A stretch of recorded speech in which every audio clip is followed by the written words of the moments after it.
When the hospital called, they said my partner of 8 years was asking for me. But when I got to his room, his wife and children were already there. A woman with kind, tired eyes and a messy bun was holding his hand, her thumb stroking the back of his knuckles with a familiarity that sent a jolt of ice through my veins. He was lying in the hospital bed, looking pale and broken, a web of tubes and wires connecting him to a chorus of beeping machines. But my eyes were fixed on her, and on the 2 small children standing quietly by the side of the bed. A little boy, maybe 5 years old, with Andrew's dark, curly hair and a serious expression, was staring at the man in the bed. A younger girl, barely a toddler, was clutching the woman's leg, her face buried in the fabric of her jeans. The air in the room was thick with a strange, sterile intimacy, a private bubble of fear and worry that I had just burst. I stood frozen in the doorway, the cheap hospital flowers I'd grabbed on the way in, suddenly feeling absurdly heavy in my hand. My mind was a frantic, screaming blank. Who were these people? A colleague from his firm, maybe? A distant cousin I'd never met? But the way she held his hand, the way the little girl clung to her... No, it didn't make sense. The woman looked up, her expression shifting from concern to polite confusion. "Can I help you?" she asked, her voice soft. I opened my mouth, but no words came out. I felt like I was watching a movie of someone else's life. My throat was tight, my heart hammering against my ribs like a trapped bird. I must have looked like a madwoman, just standing there, gaping. Then, the little boy, the one with Andrew's hair, turned his wide, innocent eyes toward the woman. His voice was a small, clear bell in the quiet room. "Mommy," he said, pointing a tiny finger at the still figure in the bed. "Is Daddy going to be okay?" Daddy. The word didn't just hang in the air, it detonated. It ripped through the fabric of my reality, tearing apart 8 years of my life in a single, brutal syllable. The flowers slipped from my grasp, scattering across the linoleum floor in a pathetic splash of color. The woman, Mommy, looked from the boy to me, her brow furrowed with a deeper, more urgent confusion. But I couldn't see her anymore. I couldn't see anything but the echo of that word, a word that had just erased my past and annihilated my future. My world, the meticulously designed, carefully constructed world I had built with Andrew, had just been leveled. That moment felt like the end of the world. But the story of how I got there, of how we got there, started 8 years ago, with a shared love for old maps and a future that seemed as bright and limitless as the horizon. We met in our final year of college. I was studying landscape architecture, and he was in business school. I was a planner, a detail-oriented dreamer who found comfort in blueprints and the predictable, orderly growth of plants. He was charisma personified, a whirlwind of ambition and easy charm who could talk his way into or out of anything. He told me he was going into risk management, a field I found fascinatingly vague. He said it was about predicting the future, about seeing the patterns no one else could. Looking back, the irony is suffocating. Our first date was a walk through an old arboretum on campus. He'd brought a thermos of coffee and a bag of slightly stale croissants. We talked for hours, about everything and nothing. He was captivated by my work, by the way I could look at a barren patch of land and see a park, a garden, a sanctuary. "You build worlds, Clara," he'd said, his eyes shining with what I thought was admiration. "You create beautiful, stable things." He was my rock. For 8 years, he was the constant in my life, the foundation upon which everything else was built. We moved in together a year after graduation, into a cozy, sun-drenched apartment that we filled with plants and books and the promise of a shared future. I was building my career, slowly and meticulously, taking on small projects and pouring my soul into them. He was climbing the corporate ladder with astonishing speed. His job was demanding, he said, but it was all for us. Our plan was a beautiful, detailed blueprint, one we'd drafted together over countless late-night talks and glasses of cheap wine. By the time I was 30, we'd have enough for a down payment on a house just outside the city. A house with a big yard I could transform into a sprawling garden, a place where our future children could play. He'd be a partner at his firm, and I'd have my own small landscape architecture business. We'd get married, not because we needed a piece of paper, but as a celebration of the life we had already built. It was all there, so clear and tangible I could almost feel the grain of the wood on our future front porch. Andrew was the most supportive partner a woman could ask for. He'd listen for hours as I agonized over the right species of maple for a client's yard. He'd bring me dinner when I was working late on a design, rubbing my shoulders and telling me how proud he was of me. He was my biggest cheerleader, my confidant, my best friend. The life I had, my entire adult identity, was interwoven with him. My plans were his plans, my dreams were his dreams. I loved him with a totality that left no room for doubt, a quiet, steady love that I thought was as reliable as the sunrise.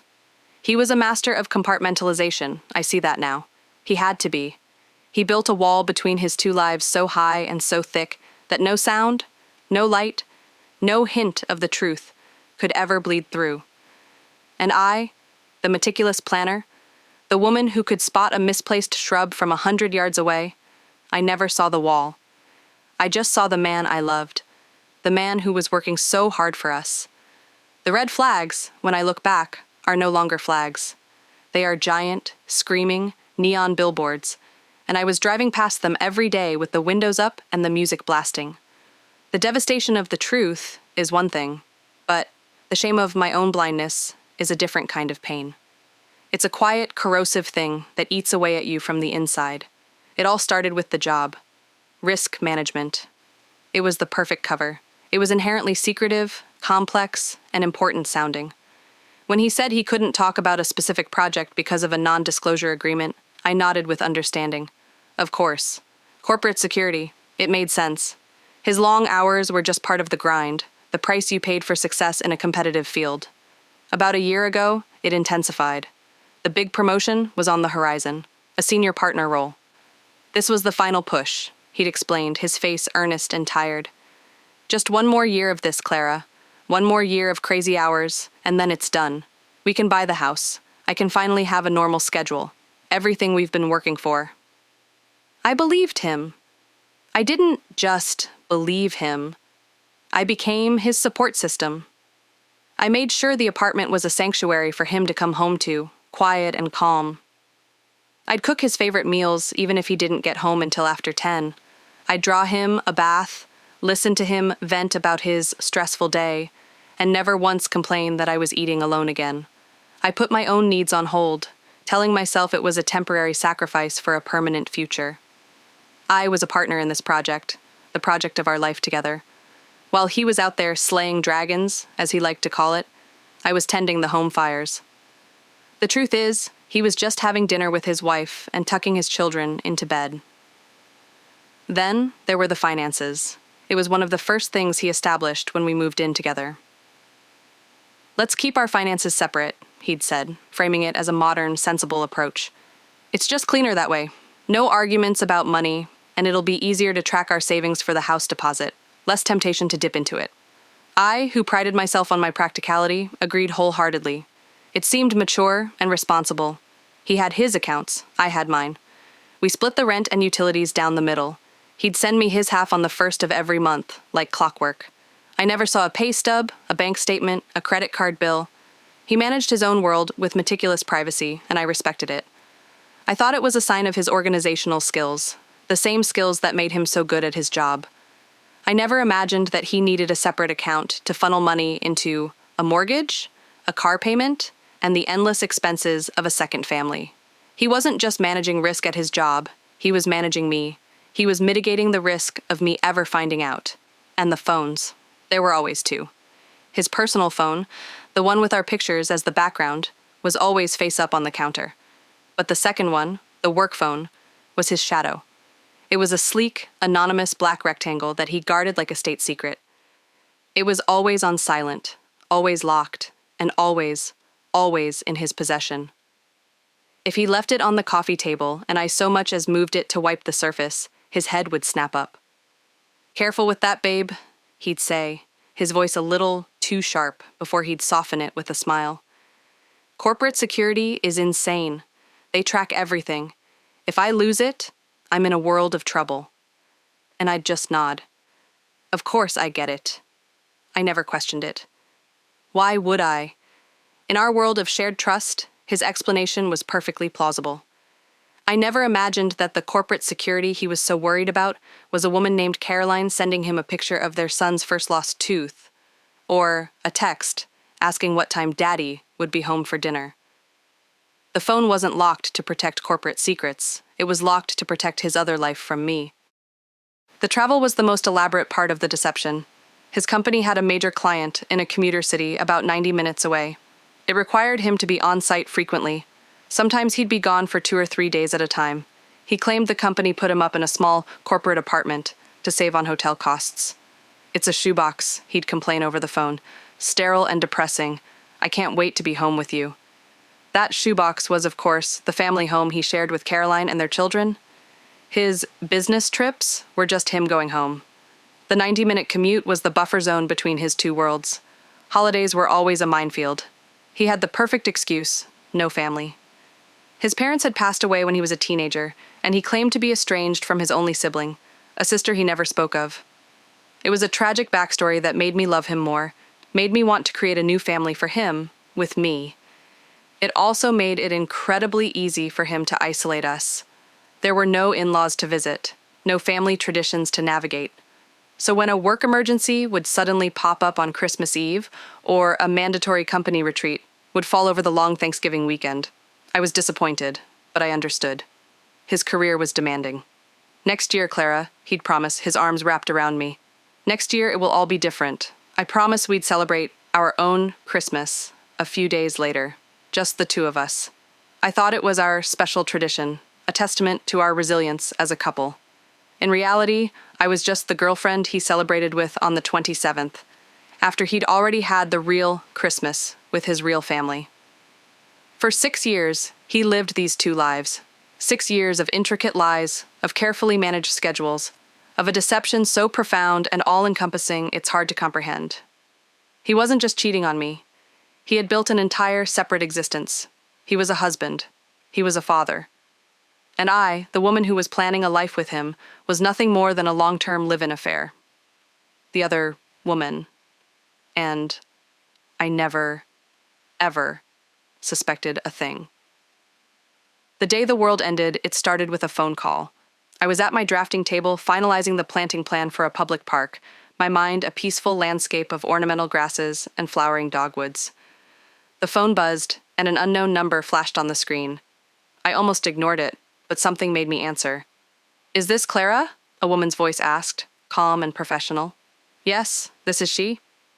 "My name is Nurse Evans. I'm calling from St. Jude's Hospital. I'm afraid Andrew Miller was brought in a little while ago. He's been in a serious car accident." The world tilted on its axis. The pencil fell from my hand, rolling off the table and clattering to the floor. "What? Is he okay?" "He's stable, but his injuries are significant. He's conscious, but he's very disoriented. He asked for you. He asked for me." Those 4 words were a lifeline. I grabbed my keys, my purse, my phone, my mind a chaotic swirl of terror. The drive to the hospital was a blur. Every worst-case scenario played out in my head. I pictured him broken, bleeding, calling my name. My Andrew. My rock. The thought of losing him was a physical pain, a gaping hole opening up in my chest. I ran through the automatic doors of the emergency room, my heart pounding in my ears. The nurse at the front desk gave me his room number, with a sympathetic smile. I found the room, my hand trembling as I pushed open the door, my whole being braced for the sight of him. And that's when I saw her.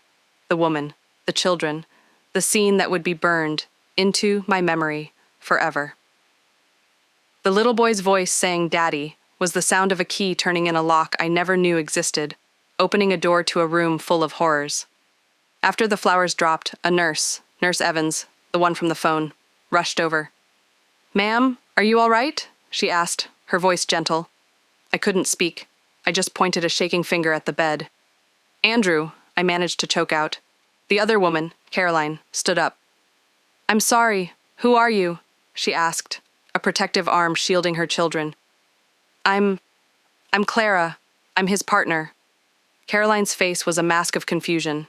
She looked at me, then at the nurse, then back at me. "His partner? I'm his wife." The nurse stepped between us, a practiced mediator in a war I didn't even know was being fought. "Perhaps you should wait outside," she said to me, her tone kind but firm. "This is a very stressful time. Let's give the family a moment." The family. She was ushering me, The woman who had spent the last 8 years of her life with him out of the room to give his family a moment. I stumbled back into the hallway, my legs feeling like they were made of sand. I sank into one of the hard plastic waiting room chairs, my mind refusing to process what had just happened. Wife? Children? Daddy? It had to be a mistake. A horrible, tragic misunderstanding. Maybe Andrew had a brother who looked just like him. Maybe the woman was confused. Maybe I was having a psychotic break. Any explanation, no matter how outlandish, was better than the one that was slowly, dreadfully, taking root in my mind. I waited for what felt like an eternity. Hours passed. I watched doctors and nurses come and go. I watched Caroline walk out of the room to make a phone call, her voice hushed and strained. She never looked at me.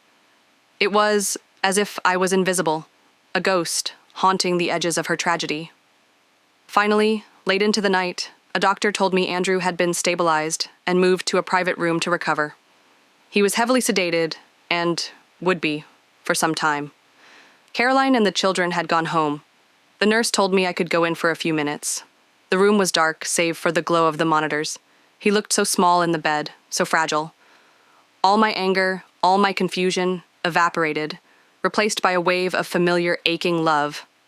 This was still my Andrew. I walked over to the bed, my hand hovering over his. On his bedside table, next to a plastic cup of water, was his work phone, his constant companion, his black box of secrets.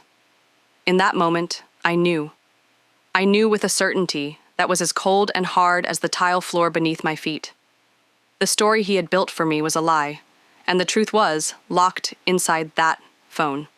My hands were shaking so badly I could barely pick it up. I pressed the power button, and the screen lit up, asking for a passcode, a 6-digit code. My mind raced. His birthday, number my birthday, number our anniversary, number I tried every combination of significant dates I could think of. Each failed attempt a small, sharp stab of rejection. I was about to give up when a memory surfaced, a story he told me years ago on one of our first dates. It was about his childhood dog, a scruffy terrier named Buster that he had adored. He'd told me the story with such genuine, unguarded affection. It was a piece of his past, a piece of himself, that I thought he had shared only with me.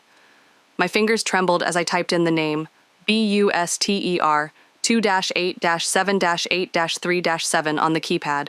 The phone unlocked. My breath caught in my throat. I clicked on the photo gallery and my world fell away. It wasn't a collection of corporate documents or work-related images. It was a life. A whole, complete, vibrant life that I had no part in. There were hundreds of photos, thousands maybe, stretching back for years. There was Andrew, grinning, with his arm around Caroline on a beach, a wedding ring clearly visible on his finger. There was Caroline, pregnant and glowing, with Andrew's hand resting on her swollen belly. There was Andrew holding a tiny red-faced newborn, looking down with an expression of pure, unadulterated love. That must be Leo. There were birthday parties, with colorful balloons and a cake shaped like a dinosaur. Leo, a year older, then 2, then 3. Then, another set of photos. Caroline, pregnant again. Andrew holding another newborn, this one a tiny girl with a tuft of blonde hair. Maya. There were photos of them in a home I'd never seen, a cozy-looking house with a blue front door and a swing set in the backyard. Christmas mornings with piles of presents under a tree. Halloweens, with Andrew dressed as a pirate and Leo as a superhero. Family vacations to Disneyland, the 4 of them posing with Mickey Mouse. The perfect picture of a happy family. I scrolled and scrolled, each photo a fresh wave of nausea, a new twist of the knife. I saw the dates. The wedding photo was from 5.5 years ago. Leo's first birthday party coincided with a weekend Andrew had supposedly spent at a risk assessment seminar in another state. A family trip to the beach was during a week he was on site with the client. Then, I opened his text messages. The thread with Caroline, labeled with a simple S heart, was a novel of domesticity. Don't forget to pick up milk on your way home, honey. Love you. Leo got a gold star in school today. He can't wait to show Daddy. I miss you. The bed feels so empty when you're in the city. Happy anniversary, my love. 6 years. I can't imagine my life without you. 6 years. He had married her 6 years ago. We had been together for 2 years when he met her. He had started building his second life while I was still blissfully unaware, thinking we were just getting started. I felt a cold, hollow numbness spread through me. The grief was so immense, it was almost silent. It was the grief of a death, but worse. I hadn't just lost the man I loved, I had lost the last 8 years of my life. The memories I had cherished, the foundation I had built my world on, it was all a lie. It was all quicksand. I put the phone back on the bedside table, my movements slow and robotic. I looked at the man in the bed, this stranger with the face of the man I loved. He wasn't my Andrew. My Andrew didn't exist. He was a character, a role this man had been playing for me, and I had been his most devoted, most gullible audience. I walked out of the hospital without looking back. I didn't know where I was going. I just knew I couldn't stay there, in that room with the ghost of my life. He came home 3 days later. Caroline, his wife, dropped him off. I watched from the window as she helped him out of the car, her movements full of a gentle, practiced care. She kissed him on the cheek, a quick, wifely peck, before getting back in the car and driving away. She didn't look up at our apartment. The atmosphere in the apartment when he walked in was thick with unspoken words. The air was so heavy it felt hard to breathe. He was moving slowly, his ribs taped, his arm in a sling. He looked pale and diminished. The charismatic, confident man I knew was gone, replaced by this fragile, broken stranger. He tried to smile at me. "Hey," he said, his voice raspy. I didn't say anything. I just stood in the middle of the living room, my arms crossed, and waited. "Clara, I know you must be so confused," he started, hobbling toward the sofa. "That woman at the hospital, it's complicated." "Complicated?" My voice came out flat and cold, devoid of any emotion. "I think it's actually quite simple. Her name is Caroline. You've been married for 6 years. You have 2 children. Leo, who is 5, and Maya, who is 3. You live in a house with a blue front door and a swing set in the backyard. Your password, by the way, is still the name of your childhood dog. You should probably change that." The blood drained from his face. He sank onto the sofa, the fight going out of him in an instant. He looked up at me, his eyes pleading. "Clara, please, let me explain." "Explain what?" I asked, my voice dangerously quiet. "Explain the thousands of photos, the years of text messages? Explain the wedding ring you take off every time you come home to me? Or should we start with the holidays? Was the mandatory company retreat at Thanksgiving actually a trip to see Caroline's parents? Was the work emergency on Christmas Eve just you wanting to be there to see your children open their presents in the morning?" He flinched at every word, each question a physical blow. He opened his mouth, then closed it again. The lies, the intricate web he had woven for so long, were all gone. He was exposed, and he had nothing left. I don't know what to say," he stammered. "For the first time in 8 years, I believe you," I said. He started to cry then, pathetic, gulping sobs. "I never meant to hurt you, Clara. I swear. I love you. I always have." "You love me?" I let out a short, bitter laugh. "You don't know the first thing about love. Love isn't this. Love isn't a performance. Love isn't building a life on a foundation of lies. What you feel isn't love. It's a sickness. You wanted it all, didn't you? The stable, supportive girlfriend in the city and the perfect little family in the suburbs. You just couldn't choose." "It wasn't like that," he pleaded, his voice thick with tears. "I met her. It was a mistake. I was going to end it, but then she got pregnant. And I wanted to do the right thing. For the baby, the right thing?" I stared at him, my disbelief turning to a cold, hard rage. The right thing would have been to tell me the truth 6 years ago. The right thing would have been to not marry another woman while you were living with me. The right thing would not have been to let me waste 8 years of my life on a man who didn't even exist. He just sat there, weeping, a broken man in the ruins of the world he had built. But I felt no pity. The man I had loved, the man I would have felt pity for, was a fiction. This man, this stranger sitting on my sofa, was nothing to me. "I want you to pack a bag," I said, my voice as steady as steel. "Take what you need for a few days, then I want you to leave. I will pack up the rest of your things. You can arrange a time to have them picked up. I don't want to see you again." He looked up, his eyes wide with panic. "Clara, no, please. We can work through this. Don't throw away 8 years. "You threw them away," I said, turning my back on him. "They're already gone." He left an hour later, a small duffel bag in his good hand. He paused at the door, looking back at me one last time. "I am so sorry, Clara," he whispered. I didn't answer. I just waited until I heard the door click shut behind him. And then, in the deafening silence of the apartment that was suddenly only mine, I finally allowed myself to break. The aftermath was a logistical nightmare wrapped in a shroud of grief. Separating two lives that have been intertwined for 8 years is like performing surgery on yourself without anesthesia. Every object in the apartment was a memory, a landmine of a life that was no longer mine. The coffee maker he gave me for my birthday, the bookshelf he built for me, the worn spot on the sofa where he always sat. I packed his things with a grim, methodical efficiency. Clothes, books, toiletries, all the little pieces of him that had infiltrated my space. I piled the boxes by the door, a monument to our shared lie. A moving company, paid for by him, came and took them away a week later. I didn't see him. We communicated only through terse, impersonal text messages. The hardest part was the quiet. The apartment, once a sanctuary, felt like a tomb. I'd wake up in the middle of the night, reaching for him in the empty space beside me, the habit of 8 years still etched into my muscle memory. I'd see a couple holding hands on the street and feel a pang of grief so sharp it would take my breath away. It was a phantom limb, an ache for something that was no longer there, and had, in fact, never really been there at all. About 2 weeks after he left, I got a phone call from an unknown number. I almost didn't answer, but I did. Hello? Is this Clara? The voice was soft, hesitant. I recognized it instantly. It was Caroline. I sank onto a kitchen chair, my hand gripping the edge of the table. Yes.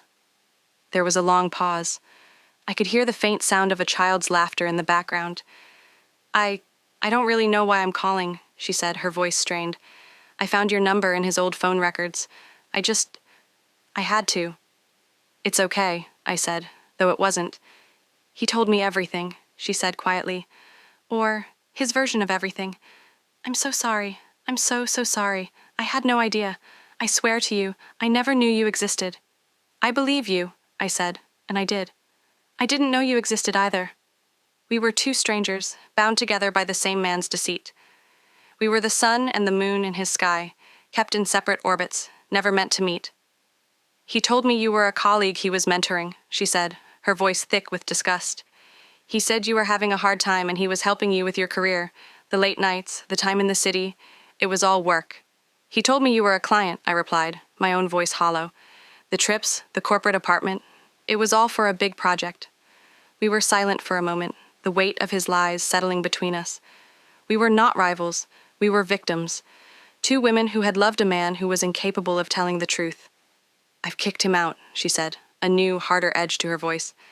I'm talking to a lawyer. I don't know what the future looks like for me and the kids, but it won't include him. I'm sorry, I said, and I meant it. My heart ached for her children, for the life that had been shattered just as completely as mine. Me too, she whispered. I hope you'll be okay. You too, Caroline, I said. We hung up, and I never spoke to her again. There was nothing else to say. We had confirmed the details of our shared nightmare, and now we had to navigate the wreckage on our own. Today, the apartment is still quiet. The boxes are gone, and the empty spaces are slowly starting to feel less like a void and more like a possibility. I moved the furniture around, bought a new rug, and threw out the plants he gave me. It's a start. I spend a lot of time looking out the window, watching the world go on. The grief is still there, a constant low hum beneath the surface of my days. It's the grief for the man I thought I knew, and for the future I thought I had. But for the first time in 8 years, my future is a blank page. It's terrifying, but it's also, in a strange way, liberating. I am a landscape architect. I build worlds. I take empty, broken spaces, and I make them beautiful again. My own life is now a barren plot of land, scorched and leveled by a fire I didn't see coming. But I have the blueprint. I know how to plant the seeds. It will take a long time for anything to grow here again, but I have to believe that it will. I am no longer waiting for a life with Andrew. I am at the very beginning of finding my own. And for the first time in a long time, the future, while uncertain, belongs only to me.